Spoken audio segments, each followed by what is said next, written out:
بسم اللہ الرحمن الرحیم السلام علیکم ورحمۃ اللہ وبرکاتہ۔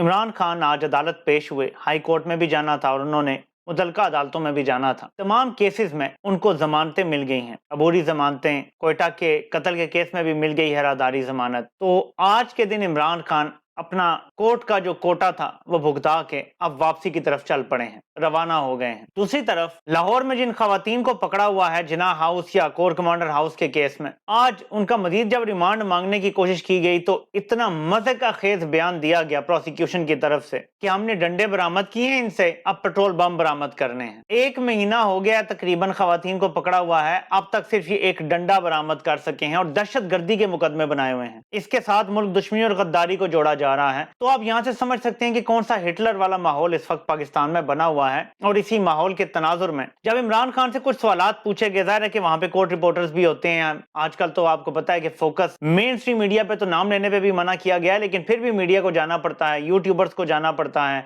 رپورٹرز جاتے ہیں وہ آج کل اپنے یوٹیوب چینلز پر بھی اور ٹویٹر پر بھی اور آگے پیچھے رپورٹ کرتے ہیں۔ شاہ محمود قریشی سے ملاقات کے حوالے سے جب سوال پوچھا تو انہوں نے کہا میری کیا تلخی ہونی ہے ان سے، وہ خود 1 مہینہ جیل میں رہ کر آئے ہیں۔ بہرحال وہ ایک فارمولا لے کر آئے تھے جو اب تک رپورٹ ہوا ہے کہ ہمارے سارے ورکرز جیلوں میں ہیں، انڈر ایج لوگوں کو بھی جیلوں میں ڈالا ہوا ہے، تو آپ اس صورتحال کو سالو کرنے کے لیے کچھ کریں۔ تو عمران خان نے اس طرح سے تو جواب نہیں دیا کہ مجھے انہوں نے یہ کہا ہے کہ آپ ملک سے چلے جائیں، لیکن عمران خان نے سیپریٹ اس کا یہ جواب دیا ہے، اور یہ آپ کنیکٹ کر لیں گے تو سمجھ آ جائے گی کہ دیکھیں ملک سے باہر تو میں نے جانا نہیں ہے، میں کیسے جاؤں؟ نہ میرے اربوں ڈالر کی جائیدادیں ہیں، نہ اثاثے ہیں ملک سے باہر، تو میں نے کہا ملک سے باہر جانا ہے، نمبر 1۔ نمبر 2، ان سے پارٹی کے بارے میں جب پوچھا گیا کہ پارٹی تو سب چھوڑ گئے ہیں، جہانگیر ترین کی پارٹی میں چلے گئے ہیں آپ کے اکثریت میں لوگ، تو انہوں نے کہا جی، پہلے تو ہنسے پھر کہا جی کہ گڈ لک، جو سارے گئے ہیں ان کو گڈ لک۔ پھر پوچھا کہ ایسے مائنس نہیں ہوتا، سیاستدان ایسے مائنس نہیں ہوتے، عوام مائنس کر سکتی ہے، اور ہمارے پاس ایک حلقے میں 7 امیدوار موجود ہیں، پارٹی ایسے مائنس نہیں ہوتی، بلکہ اچھا ہو گیا ہے کہ الیکٹیبلز یہاں سے نکل گئے ہیں اور اب ہم نئے لوگوں کو ٹکٹ دیں گے، اور ظاہر ہے کہ عمران خان کو یہ یقین ہے کہ ان کا ٹکٹ جیتے گا، اس بار ووٹ کسی الیکٹیبل کو نہیں بلکہ نظریے کو پڑے گا۔ جہانگیر ترین نے استحکام پاکستان پارٹی باقاعدہ لانچ کر دی، اب تو آپ کو دیکھا ہوگا کہ کارڈ شارڈ بھی لوگوں کو مل رہے ہیں کہ آئیں ہمیں جوائن کریں، اور باقاعدہ اس کا اعلان کیا جائے گا۔ تو عمران خان تو ہر طرح کی چیز کے لیے تیار ہیں، اور بنیادی طور پہ جو کہنے والے ہیں وہ یہ کہہ رہے ہیں کہ عمران خان نے یہ فیصلہ کیا ہے حتمی کہ عزت کی موت قبول ہے،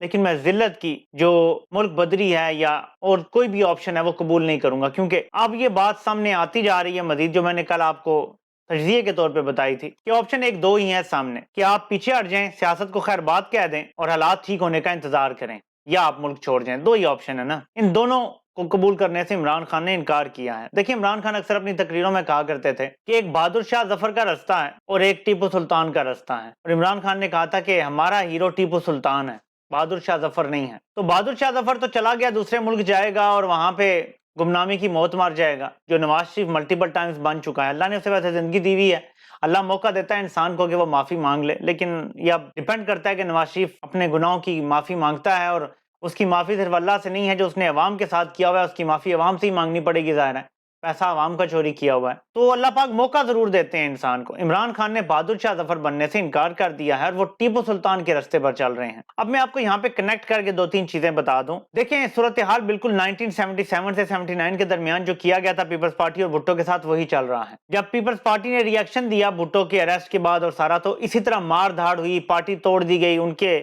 جو کور کمیٹی کے ممبرز تھے 40 میں سے 38 چھوڑ کے چلے گئے تھے بھٹو کو، ٹھیک ہے۔ صورتحال بالکل سیم، جو اسکرپٹ ہے وہ یوز کیا جا رہا ہے۔ ضیاء تھا، اور یہ جو ابھی ہے یہ ضیاء الٹرا پرو میکس ہے بس، کیونکہ یہ تو کیمروں کے سامنے کر رہا ہے، سوشل میڈیا کے دور میں کر رہا ہے، جب کوئی چھپا نہیں ہوتا تب کر رہا ہے، تو اس کو تو الٹرا پرو میکس ہی کہیں گے، تب تو میڈیا کنٹرول تھا تو کوئی رپورٹ ہی نہیں ہوتی تھی چیز، مظالم۔ تو طریقہ سیم ہے، ماڈل سیم ہے، اور ماڈل کیا ہے کہ مارو اور ڈراؤ، سب سے زیادہ ڈراؤ۔ عمران خان جو مثال دیتے ہیں نا کہ چنگیز خان یا ہلاکو خان جب بھی جاتے تھے کچھ فتح کرتے تھے علاقہ، تو کھوپڑیوں کے مینار بنا دیتے تھے، اور پھر وہاں جو داستانیں جاتی تھی نا اگلے علاقوں میں کہ وہاں تو انہوں نے تباہی پھیر دی اور کھوپڑیوں کے مینار بنا دیے ہیں، خون کی ندیاں بہا دی ہیں، تو جو اگلے علاقے ہوتے تھے نا وہ لڑے بغیر ہتھیار ڈال دیتے تھے، ان کی اطاعت قبول کر لیتے تھے، خوف کہ ہم لڑیں گے تو یہی حال ہوگا ہمارا بھی، تو وہ ایک جگہ نشان عبرت بناتے تھے ایک علاقے کو، باقی سارے خود ہی ان کے آگے لیٹ جاتے تھے۔ ابھی جو یہ ضیاء الٹرا پرو میکس ہے نا، یہ یہی کام کر رہا ہے، یہ مڈل کلاس کو مار رہا ہے، شریف لوگوں کو مار رہا ہے، تاکہ باقی شریف لوگ جو سیاست میں حصہ دار بن گئے تھے، جو ملک پہ اپنا رائٹ کلیم کر رہے تھے، جو رائٹ فل کلیم ہے ان کا، ان کو واپس بھیج دیا جائے ان کے گھروں میں اور کہا جائے کہ غلامی کرو آرام سے, اب تم نے کچھ مانگنا نہیں ہے. جو ہماری مڈل کلاس تھی, لوور مڈل کلاس خاص طور پہ, وہ تو ختم کر دی گئی ہے, وہ دوبارہ آ گئے ہیں خط غربت سے نیچے.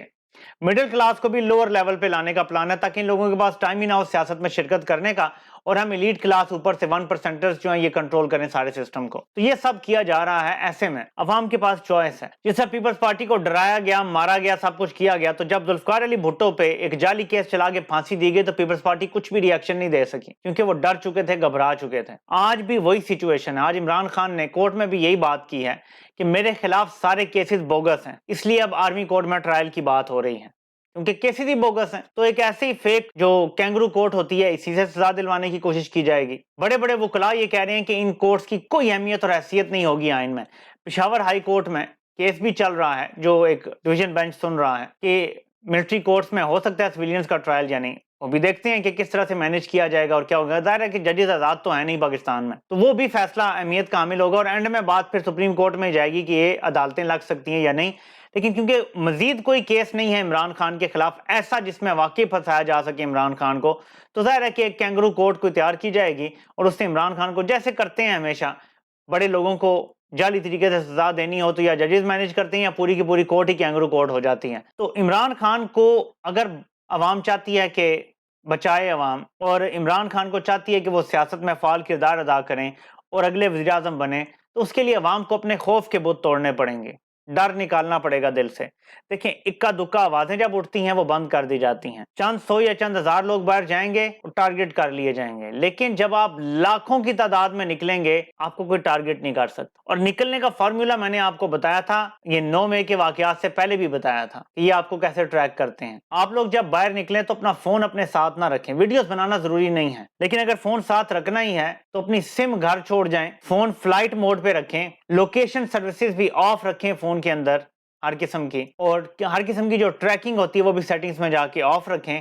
اور اس کے بعد اگر ویڈیوز وغیرہ بنانی ہے تو اپنے تک رکھیں, اپنے ثبوت کے لیے. سوشل میڈیا پہ مت چڑھائیں, لوگوں کے چہرے نہ دکھائیں. نمبر 1 یہ. نمبر 2 اپنا فیس کور کریں, ماسک پہنے, کرونا والا کووڈ ماسک, شیڈز پہنے, سن گلاسز جو ہوتی ہیں, اور اوپر ٹوپی یا ہیٹ یا جو بھی چیزیں پہنے تاکہ آپ کا پورا فیس کورڈ ہو. اور ایسے میں آپ کی تعداد میٹر کرتی ہے. میں بار بار کہتا رہا ہوں کسی توڑ پھوڑ کی ضرورت نہیں ہے, کسی کو جلانے گرانے کی ضرورت نہیں ہے, یہ میں آپ کو پہلے سے بتا رہا ہوں. عوام باہر نکل کے پرامن احتجاج اپنا ریکارڈ کرتی ہے اور اس کے آگے ریاست کو سر نگو ہونا پڑتا ہے جائز ڈیمانڈ کے آگے. سارے ناجائز ڈیمانڈ تو ریاست کیوں مانے کسی کی؟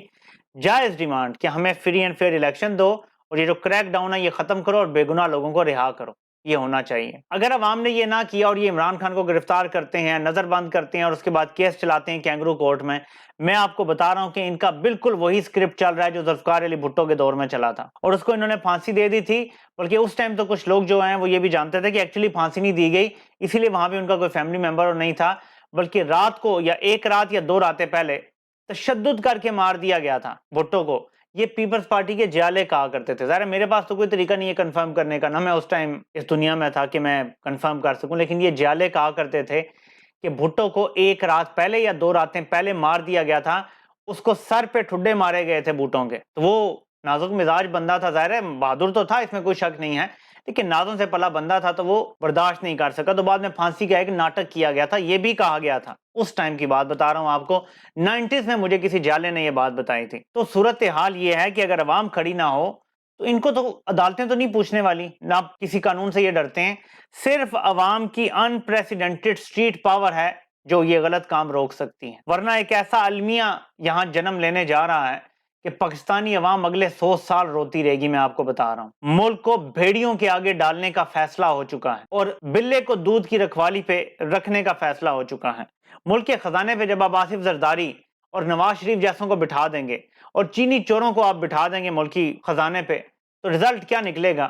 یہ جو 75 سالوں سے رزلٹ نکلا ہے اس سے زیادہ برا رزلٹ اب آگے نکلے گا, کیونکہ ان کو سارے چیلنجز بھی ختم ہو گئے ہیں. عمران خان کی صورت میں پچھلے 25 سال سے ایک چیلنج تھا جو بار بار سٹیٹس کو للکارتا ہے, لیکن اگر یہ اسے ٹھکانے لگانے میں کامیاب ہو جاتے ہیں, جو کہ ان کو لگتا ہے کہ یہ کر دیا تو باقی ہم کنٹرول کر لیں گے, اور عوام ڈری رہے گی, ڈر کے گھروں میں بیٹھی رہے گی, تو پھر یقین مانیں کہ آپ کی نسلوں کا پاکستان میں کوئی مستقبل نہیں ہے. اوورسیز پاکستانی جو یورپ امریکہ میں رہتے ہیں, میں آپ کو یقین دلاتا ہوں تو ان میں سے زیادہ تر پاکستان کی شہریت چھوڑ دیں گے۔ مجھے لوگ کئی میسج کر رہے ہیں کہ بس اب تو پاکستان کا کوئی مستقبل نہیں رہے گا، اگر یہ لوگ کامیاب ہو جاتے ہیں تو ہمارا پھر پاکستان سے کوئی تعلق رکھنے کا فائدہ نہیں ہے۔ اس قدر لوگ دل برداشتہ ہو رہے ہیں۔ میں آپ کو بتا دوں کہ جو سکلڈ ورکرز ہیں، جو پاکستان چھوڑ کے جا رہے ہیں، ان کو جو ڈاکٹرز جائیں گے ان کو اسپتالوں میں جابز ملیں گے، نرسز کوئی آئیں گے، کوئی انجینئرز آئیں گے، کوئی اور مطلب جو بھی لوگ یہاں آئیں گے نا سکلڈ ورکرز، میں آپ کو یقین دلاتا ہوں کہ یہ لوگ دوبارہ کبھی پلٹ کے پاکستان نہیں جائیں گے۔ جو حالات بن گئے ہیں، برین ڈرین تو یہ کر ہی رہے ہیں، تو پاکستان صرف 1% کے لیے رہ جائے گا جو غریبوں کا خون نچوڑ کے پیسہ بنائیں گے۔ ایسا ملک ظاہر ہے کہ رہنے کے قابل نہیں رہتا، اور اسی کے لیے ہماری جدوجہد ہے کہ یہ ہمارا ملک ہے، ہم ان بھیڑیوں کے حوالے نہیں کر سکتے۔ آپ سے انشاءاللہ پھر ملاقات ہوتی ہے۔ اللہ پاک آپ سب کا حامی و ناصر ہو، اور سب کے سننے کا بہت بہت شکریہ۔